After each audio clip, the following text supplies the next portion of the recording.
Imagine a machine that has run perfectly for 44 years. It is a machine designed for one specific high-pressure task, winning from 12 yards out. Since 1982, this machine had not failed a single time on the world stage. It didn't matter who was taking the kick or who was standing in goal. The result was a mathematical certainty. But last night, in front of a global audience of millions, that machine didn't just malfunction, it shattered into 1,000 jagged pieces. Germany, the four-time world champions, the undisputed masters of the penalty shootout, were dumped out of the World Cup by Paraguay. This was not a loss.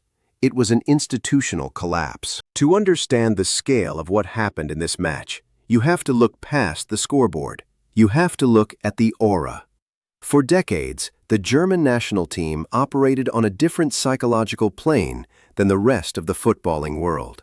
While England, Italy, and the Netherlands treated penalty shootouts like a tragic lottery, Germany treated them like a trip to the grocery store. It was routine. It was expected. They were the executioners, never the victims. Before this nightmare in the round of 32, Germany had converted 15 consecutive penalties in World Cup shootouts. They hadn't missed a single one since the Reagan administration. That is 44 years of ice-cold mechanical efficiency. It was the last remaining pillar of the German footballing identity. And now, even that is gone. The match itself felt like a slow-motion car crash that no one could look away from. For the first 42 minutes, it was a non-event. Germany held the ball with the kind of arrogant possession that has become their trademark in recent years. They moved it sideways.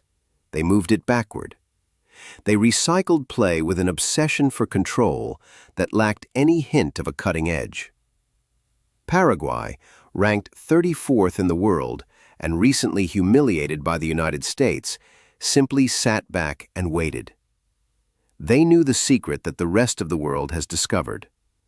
Germany has forgotten how to hurt people. Then came the 42nd minute. It was the first real attacking move of the game for Paraguay. Germany failed to properly clear a routine corner, a recurring theme of their defensive fragility. Miguel Almiron, the heartbeat of the Paraguayan side, picked up the loose ball on the edge of the area. He didn't panic. He slipped a perfectly weighted reverse pass into the path of Matias Galarza, who had overlapped with clinical timing. Galarza's first-time cross was a thing of beauty. It hung in the air just long enough for Julio Enciso to rise between two German defenders who seemed rooted to the turf. Enciso's header was firm, directed, and unstoppable. 1-0 for the underdogs. The statistics at halftime were genuinely haunting. Germany had enjoyed 78% of the ball. They had completed hundreds of passes in the Paraguayan half, and yet they had registered 0 shots on target. Think about that for a moment. A squad featuring the elite talent of Arsenal, Liverpool, and Bayern Munich could not force a single save from a goalkeeper playing in the Argentine league. It was the ultimate indictment of modern German football. They were playing a game of keep-away while their house was burning down. They were dominating the ball, but losing the war. In the second half, there was a brief moment where it looked like the old Germany might show up. 9 minutes after the restart, Florian Wirtz, the jewel of the Bundesliga, delivered a fizzing early cross into the box. Kai Havertz, often criticized for his lack of clinical finishing, timed his run to perfection. A delicate flick, a ripple of the net, and the game was level. This was the moment where the script usually corrects itself. We have seen this movie 100 times. The giant wakes up, the underdog tires, and the natural order is restored. But this is a different era of German football. The giant didn't wake up. It just rolled over in its sleep. Then we reached the flashpoint, the moment that will be discussed in German sports bars for the next decade. Jonathan Tah, the towering center back, rose highest at a corner and powered a header home. 2-1.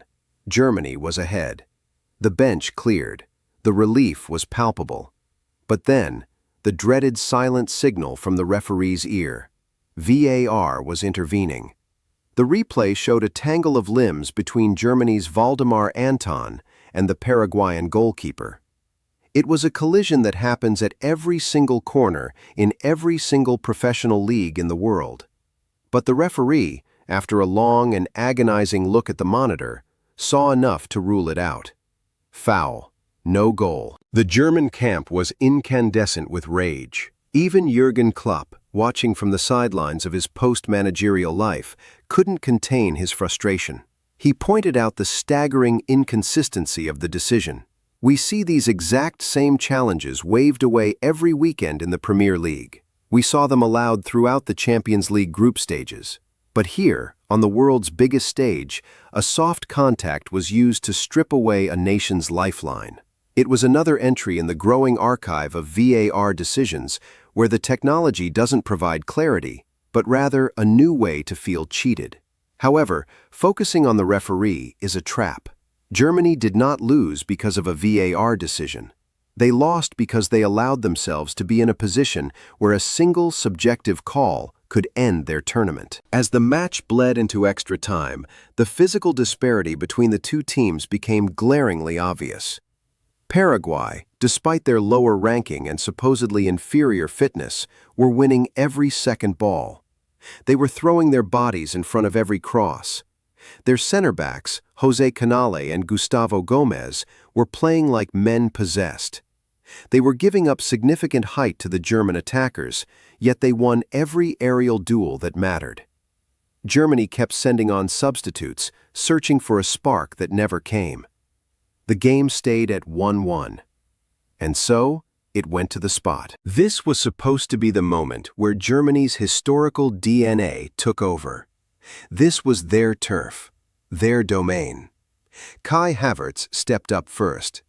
He is a man who has scored winning goals in Champions League finals. He is the technical leader of this new generation. He took his run-up, and the world expected the usual result. Instead, Orlando Gil, the Paraguayan keeper, guessed right and parried it away. The streak was over. The 44-year shield of invincibility didn't just crack, it vanished. You could see the blood drain from the faces of the German players on the halfway line. They weren't just fighting Paraguay anymore.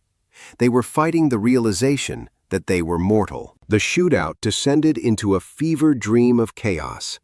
The teams traded successful kicks, and then Germany's Nick Woltemade saw his effort saved.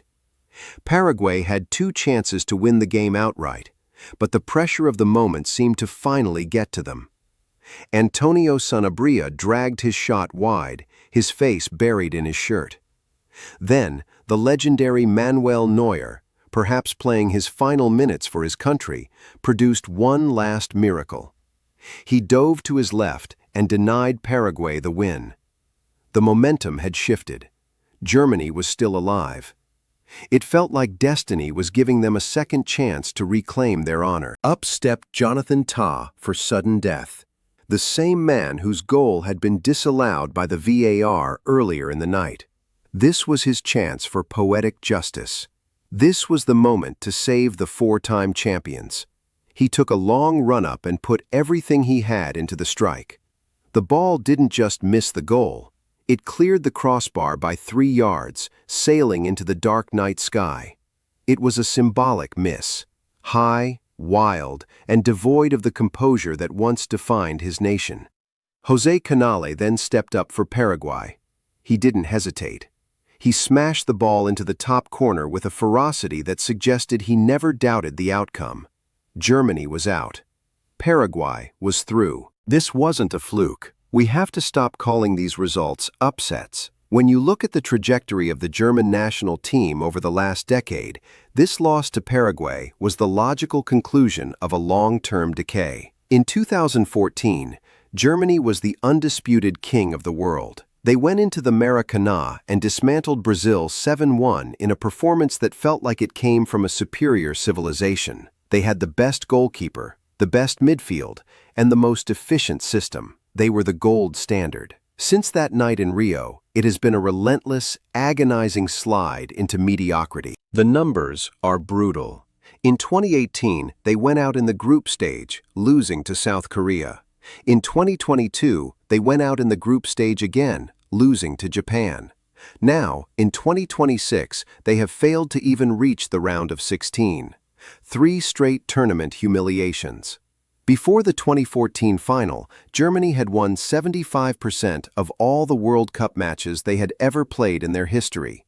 Since that final, that number has plummeted to 40%. They haven't been ranked inside the world's top 8 for 6 years. This isn't a bad patch of form. This is the new reality. Germany is no longer an elite footballing nation. Julian Nagelsmann sat in the post-match press conference with a 1,000-yard stare that told the whole story. He didn't offer excuses. He didn't blame the VAR. He looked into the cameras and said, "This is the 3rd elimination in a row, and that means we are not part of the first-class teams anymore." It was a moment of shocking honesty. For the coach of Germany to openly admit that his country has been relegated to the 2nd tier of global football is a tectonic shift in the sports hierarchy. He knew that the problem wasn't tactical, it was existential. What has actually happened to the German talent pipeline? They have moved toward a model that produces technically gifted half-spaces players, creative midfielders who are comfortable on the ball and great at passing in tight circles. But in doing so, they have stopped producing killers. They have no Miroslav Klose. They have no Oliver Kahn. They have no Lothar Matthäus. They have a team full of expensive, talented names that adds up to significantly less than the sum of its parts. They play football that looks beautiful on a spreadsheet, but feels empty on the pitch. As Kai Havertz himself admitted after the game, something was always missing. That something is the competitive edge that used to make the rest of the world tremble. This wasn't a series of isolated mistakes. It was exactly how the system was designed to work. The German Football Federation, the DFB, spent years prioritizing identity and philosophy over the raw, ugly necessity of winning matches. They traded their efficiency for aesthetics. They traded their mental toughness for tactical flexibility. They became a nation that is world-class at keeping the ball, but amateur at putting it in the net. Paraguay didn't beat them because they had better players. They beat them because they had a clearer purpose. They knew who they were, and Germany had no idea. This collapse is part of a larger story playing out at this World Cup. The old guard is being dismantled in real time. We saw Uruguay bundled out in the group stages. We saw the Netherlands lose their nerve on the same night Germany fell. The traditional power structures of international football are cracking, and the gap between the giants and the minnows has never been smaller. Every team now has access to the same sports science, the same tactical analysis, and the same defensive drills. You can no longer win on reputation alone. If you don't bring the fire, you get burned. Germany's fall is the most dramatic because they had the furthest to drop. They were the benchmark for excellence. They were the team that everyone else modeled their youth academies after. Now, they are the cautionary tale. They are the example of what happens when a culture becomes complacent, when it stops innovating and starts believing its own myth. They thought they were the machine, forgetting that a machine requires constant maintenance and a soul to keep it running. As the German players walked off the pitch last night, they didn't look angry. They looked confused. They looked like people who had been told they were the best in the world for so long that they actually believed it, even as the evidence to the contrary piled up around their feet. They are a nation in mourning, not just for a tournament exit, but for the loss of their footballing soul. The penalties used to be the one thing they could rely on, the one certainty in an uncertain world. Now, even the spot has betrayed them. The image that will linger from this tournament is not the Paraguayan celebration or the VAR monitor. It is the sight of the German jersey lying on the grass, discarded and heavy with the weight of a legacy that the current generation can no longer carry. The world moves on, and new heroes emerge from the most unlikely places. But for Germany, the questions are only beginning. How do you rebuild a machine that has forgotten its own purpose? How do you teach a new generation to be ruthless when they have only ever known how to be polite? The answers won't come easily, and they won't come soon. The lights in the stadium eventually went out, leaving only the quiet hum of the night. Germany is going home, but they aren't going home to a hero's welcome or a constructive debate. They are going home to a mirror. And for the first time in nearly half a century, they might not like what is looking back at them. The machine is dead. Long live the game. Is the era of the giants over? Only time will tell.